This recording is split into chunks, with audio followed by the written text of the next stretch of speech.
Well, hello, marketers, and welcome back to the Purposeful Marketing Podcast.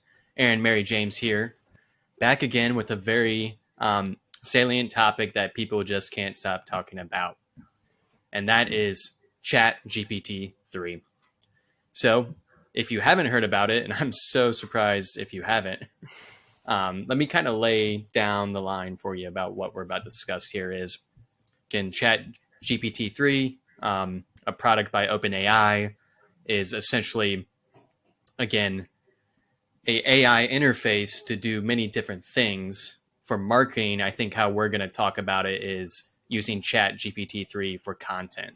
And what are the implications of using AI to create content in a marketing program? And really, I think the crux of this episode is, should we care? And we have not talked about how we've all thought about this, so this is going to happen live, so I'm excited. So first, the question to James, should we care? Chat GPT 3, what do you think? I think we should definitely care that it exists.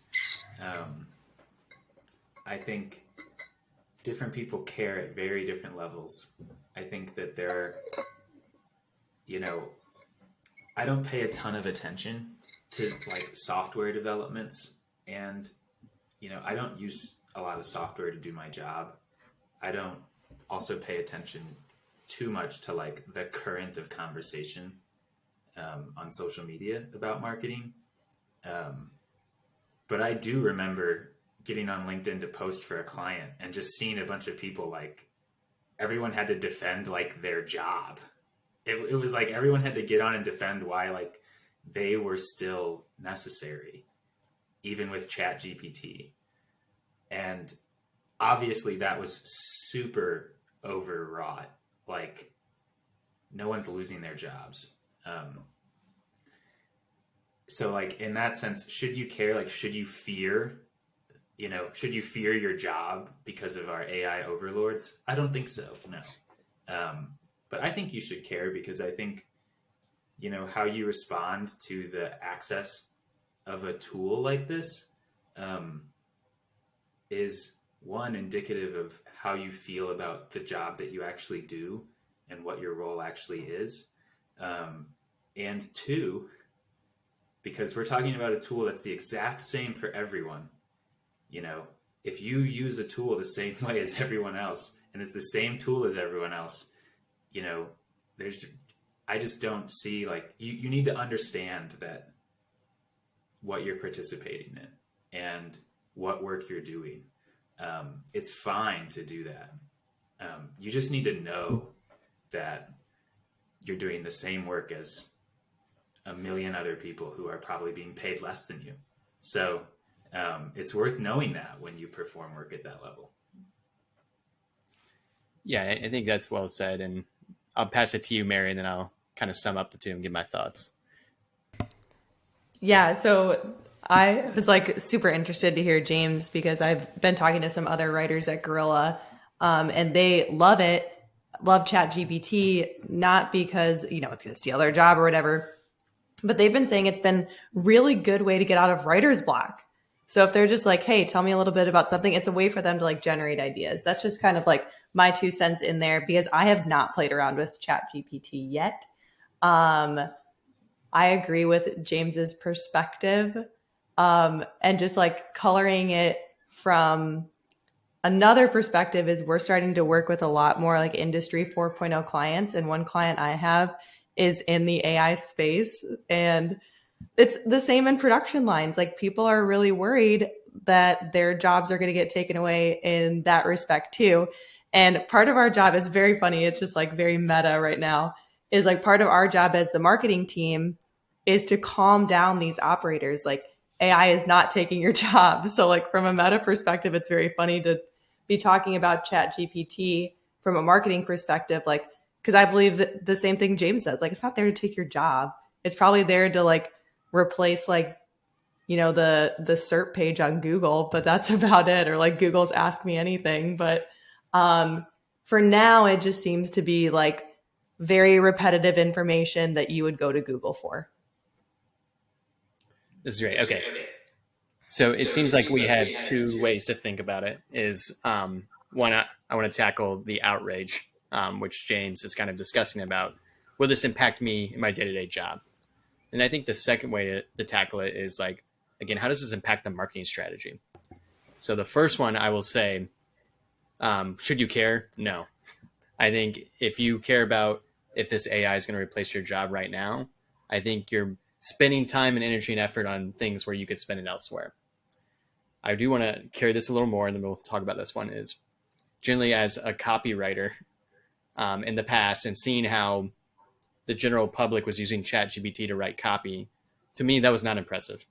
If you know any good creative writers, they can do that same thing and they can do it better. Now, I think what people were realizing is the speed and scale of it. If I can, again, Mary used the Google SERP, if I can help write those quicker, that could be a benefit to my business, my team, my strategy. Now, I don't see people using it that way. I think I saw people using it in the way of we have to create content for our program. We have to distribute. We have to get it out there. This is going to write content for us. So I'm going to let everyone kind of, again, tackle. I'll throw it to you, Mary. Like, should you fear for this in job? How does it impact your job day to day? Yeah, that's a really good question. I like the that you put out the prompt, like it's gonna focus people on creating a lot of content, right? So Chat GPT is a way for me to become like a content engine, right? And I think that is freaking awesome for people who are not going to be using Chat GPT that way. Because what now I can do as a marketing strategist is look at all the really basic, what we would call like fluffy content that doesn't have unique insights. And that's all now garbage and fluffy, and people are ignoring it. And I can go 4 steps beyond that from a marketing strategy perspective. So I'll use like precision machine shops as an example. It would be really easy to write a bunch of articles about how those machines operate, what types of products they spit out, because those are just like really easy things that ChatGPT can collect from like a million other sources on the internet. But what they can't say is why the ability for a precision machine shop to do value engineering for manufacturability is unique to the aerospace industry. So those are like just a really specific example on how you can kind of carve yourself out of the Chat GPT bubble. Is this is a chance for you to create really amazing content. Okay, so speaking of content, James, you've already kind of answered the should you fear for your job. But again, as a content director, do you see any appeal of this? Your team using it or yourself using it? Does it make your job better? Does it make it worse? Does it do anything? I don't see a lot of appeal really at all. Like I see a ton of appeal in playing around in the software because it's cool to see what AI is capable, and it's cool to figure out what the limitations of AI are. You know, get on ChatGPT and try and get it to write your novel and figure out what it can't do. Like figure out what it can and can't accomplish for you. Like learn about its limitations because its skills are just everyone's skills. Talking to ChatGPT, because it's not a content builder. It is a language model. Like this thing was not made to generate content. You know, it's marketing people that are so obsessed with marketing that want to turn it into a content generator. The point of ChatGPT is not to eventually be sold to marketing companies to make content. It's way bigger than that. So, but I think it is really interesting to figure out what are the limitations of the software, and knowing what I know about how it works. You know, it combs the internet for data. It produces basically general consensus stuff. Like it's going to tell you what it has the most feedback about, to answer your question. You know, what do I learn from its limitations if that's the way that it works? You know, what do I learn from what it's bad at compared to me, based on how I know it works? Like it's totally worth doing that. But like, I see a ton of people saying like, oh, but like it gets me off of a blank page. You know what gets you off of a blank page? A transcript of a conversation you had with a person. I mean, we can't even start with humanity anymore? Like, I seriously, like, I think that there's an amount that like the whole point of marketing is to help your company communicate in a human way to human people. If you can't do that, you're just if you're just spamming like ad platforms, if that's the whole point of what you're doing, like, I don't know, I feel like that probably feels like you're working for an insurance company. I mean, what is the point? So I think if you're struggling to get off a blank page, ChatGPT is going to give you like the lowest common denominator, like general consensus, like safest, like it's a hedge. Like the hedge is bigger than the yard with ChatGPT. And you need to be really, really careful that you know that that's what's happening. The only thing that I found super useful about it, and not even super useful, but useful one time in one particular way, was to see basically what I just used it to see what was already out there after I had written something. Like, I need to gut check this against general consensus because I've taken a tone in this article and that tone will make no sense if general consensus leans the exact same way as I do to answer this question and answers it in the same way. There's a little bit of defiance here, and I just need to make sure that general consensus says X if I'm going to say Y in the way that I'm saying. So like that's a great way to get started on confirming that. Like it gives you all of the general consensus language. It gives you all the, perfectly acceptable, everybody knows this stuff, like that you can then kind of use to check against your own content. If you write an article and then plug the same question you were answering into ChatGPT and it gives you basically a version of your article, like you should probably either start over or start now because you didn't do anything yet. Like if ChatGPT can produce what you produced, you didn't do anything. You just haven't. And it's worth mentioning while I'm ranting, the reason that ChatGPT is communicating at this level, especially about B2B subjects, is not because ChatGPT is bad. It's because everyone who's already communicating about these subjects is bad. It's combing the content that already exists. ChatGPT would be taking it would be awesome if B2B content was any good. But B2B content is predominantly not good. And that's why ChatGPT is predominantly not good at writing B2B content, because it's writing what everyone's already written, and what everyone's already written is predominantly not good. It's predominantly uninteresting. Hedge is bigger than the yard. You could go on and on about how soft this stuff is. So that's why I don't find it useful. And I've seen plenty of people who are on LinkedIn. Here are the prompts that actually make it useful. And it's like, I'm surprised that people aren't seeing ChatGPT and thinking, oh my gosh, it's really time to stop only doing formulaic content. I'm really surprised that isn't everyone's response. I shouldn't be surprised, but it's surprising to me that people weren't like, oh my God, ChatGPT, time to start making real human content. But that's not everyone's response. Everyone's response is, cool, now I can do formulaic content without trying. It's like kind of sad. Love it. And James, I'm glad that you broke that all down. And I wanted you to have this space. Let it out. Mary, you look like you had a response. I'm going to let you respond real quick, and then I want to kind of wrap some things up.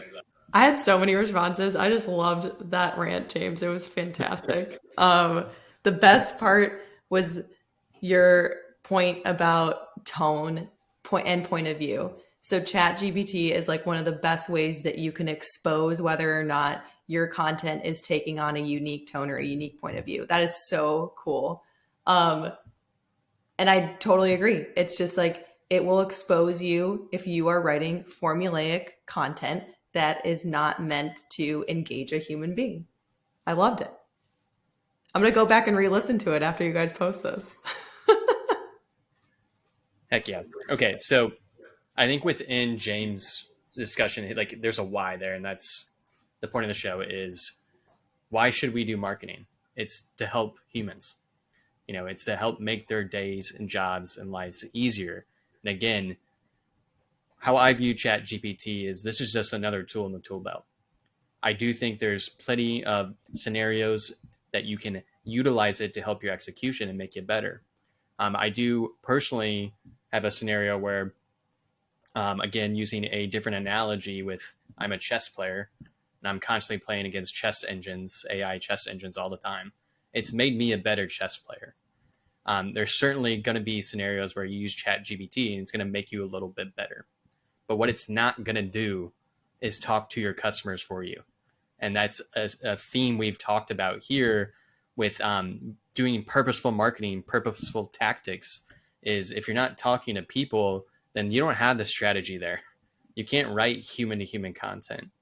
You can't write a unique point of view and distribute it and push it to the people that matter most. If you're just using ChatGPT to become your content marketer, that's to the original point of the outrage of fear of, are we going to lose our jobs? I think that's the most gigantic miss you can have, right? Is, again, Mary and James are saying is what this should have showed you is follow the path of your customers, right? Talk to them, help them, write for them, market for them. That's a better path. That's a more purposeful path. And I'm excited that we're all going to continue to talk about it and get there. One other topic I want to bring up before we get there is the best explanation I've heard of ChatGPT is just it's a content calculator. And I just thought that was really interesting because, again, if that's the framing of it, then yeah, calculators are useful sometimes. But what if I don't want to do math? I want to do art. I want to do science. Science, I guess you can use calculators. So that was just one thing I thought about as I was talking to. Okay, just to kind of get us to the next point. So again, you have a marketing strategy. I really want us to think about how can Chat GPT help us. I think it's too easy to talk about, again, that it doesn't work. If we can utilize it as a tool in our tool belt, how can it actually help our marketing strategy? I'm going to throw that to you first, Mary. Yeah, can you repeat it really quick? Definitely. So a marketing strategy, how can we use Chat GPT in our strategy? Ooh, that's a good question. I think that you can do it like what James just said, that you can check it for whether or not your strategy is in any way powerful or unique or going to do something impactful for your customer.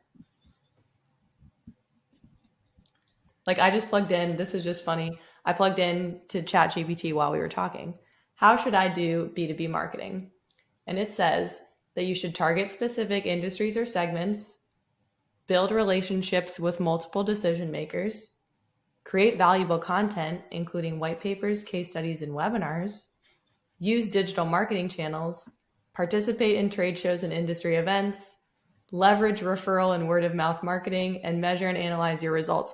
This is all stuff we've said, of course, but no, I don't know any B2B company alive who is doing all of this and doing it all well. So there's your strategy right there. ChatGPT is telling me I need to do all of this stuff, but only me, a marketing strategist, along with your executive leadership team and input from other leaders at your organization can say, this is where we actually need to focus our strategy because this is where our customers spend time or where they're going to see the most value.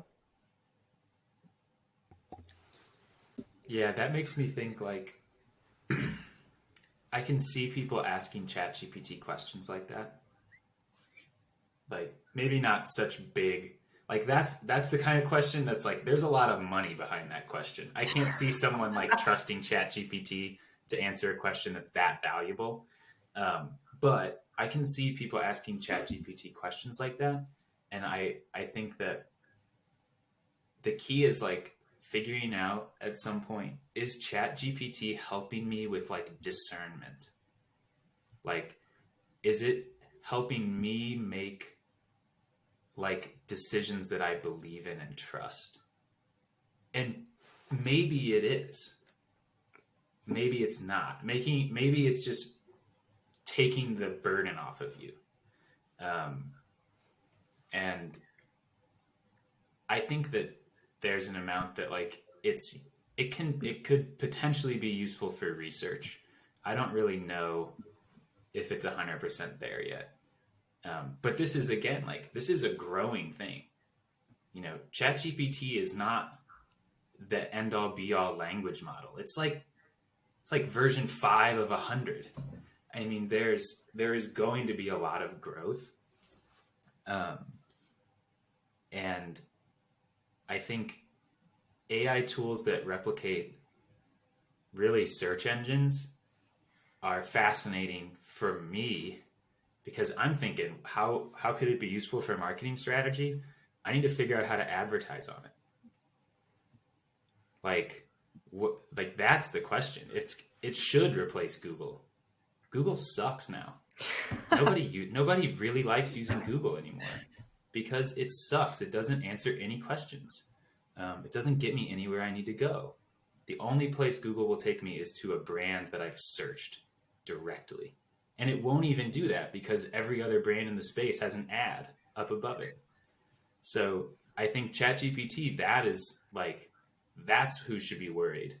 Like search engines are probably worried because search engines are just bad language models. You know, like search engines don't mimic the way that you learn in conversation and the way that ChatGPT attempts to and kind of achieves, depending on what you're asking for.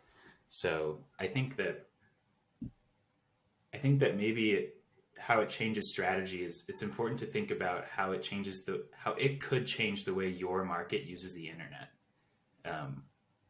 Gorilla 76 sells in B2B industrial. Some of our clients have target customers who certainly are not trying to figure out how to use GPT or ChatGPT at this point in their lives. Like some of our clients have target customers who wouldn't even have a LinkedIn because they would have been almost retiring by the time, you know, LinkedIn became a thing. So there's an amount that, like, depending on who your audience is, you probably don't have to worry about this, but AI is going to change the way people interact with the internet and interact with content in general. How you should think about it for your strategy is probably bearing in mind that the way people interact with content is going to probably change. It's worth understanding that shift before and when it happens. Okay, so in that, you definitely have my last point I want to talk about, but before I get there, I wanted to answer the marketing strategy question. So I think something for me in my role, speed and scale is very important. I do not have a dedicated content person on my team. I can see many scenarios where ChatGPT can fill that void and help my marketing strategy where I really need to focus on speed and scale. Ways I've tested it out is putting ad copy in there and asking it to reduce it to the number of words needed. For instance, like LinkedIn ads needs like 600 characters, right? I can see that working. Like that could definitely help me out again. Would I love to have a human body to work with and teach and grow together to do this? Yes. I think, again, if speed and scale is part of the game, ChatGPT can probably help you get there. So I want to kind of end the show with something that James brought up is just very, very important, which is the problem at hand as to why this is even relevant, which, again, I think viewing it as search engines is a great way to view it. I also think in general, content is just saturated across the board. So that's why these topics and these products are so exciting, right? Is because if you search for something, you're not finding what you need. And then once you get there and try to read it, it doesn't fulfill you either. So there just needs to be other options. Again, we've done an episode on TikTok. Most people in my peer group I know, when they search for something new, it's on TikTok. They need a restaurant recommendation. They're going to go on TikTok to do it. There's going to be more platforms like this. There's going to be more solutions. I think for marketers like us, we have to take that opportunity to learn, to grow, and to apply it. I don't think we need to go over the fence, go over the moon with some of the comments I've seen as like, this is going to replace content marketers. this is going to be the content engine. But I do think like it's a lovely challenge, right? Now we have this new tool to talk about. We can test it. We can improve our marketing. I just think there's something really interesting in that. So Mary and James, I'll let you comment both. Mary, you can start, and then James, you can wrap us up. No, I think you summarized it perfectly. That was amazing. Yeah, I think this was a great conversation. And I was especially impressed with James's commentary on this episode. I mean, I had to take it upon myself when there's only so much bad LinkedIn posts I can see about something before I actually take action. Sadly enough, I wish that wasn't a motivator for me, but that was why a couple weeks ago I said we need to talk about AI content. Grumble. But yeah, I don't know if I necessarily have closing thoughts. I agree with you, Aaron, that this is like if you're worried about something replacing Google and it changing the way you need to think about your marketing strategy, get used to it, because nobody that's using Google is happy with it. So this will continue to happen. And if TikTok's not the right thing for your audience and they're not on TikTok, maybe the next thing that happens will be the right thing for your audience. So I totally agree with you there. My only note is really, I hope that anyone that's using ChatGPT is understanding its limitations, because if ChatGPT does take anyone's job, it's because they weren't doing their job very well in the first place. And I know that exists. I know that really weak content exists. I know it because I see it all the time. I compete against it. So I would caution anyone from believing in the formulas, because there's just no weight in it. Totally. So form your own opinions on ChatGPT. Try it out. Report back to us. I would love that too. If you enjoyed today's conversation, one thing I want to throw out here is we are taking guests. I would love to talk to more marketers who are not even in a senior role. And again, if you are the everyday practitioners who are doing these tactics, we would love to talk to you on here. Jump in these conversations. We'd really enjoy that.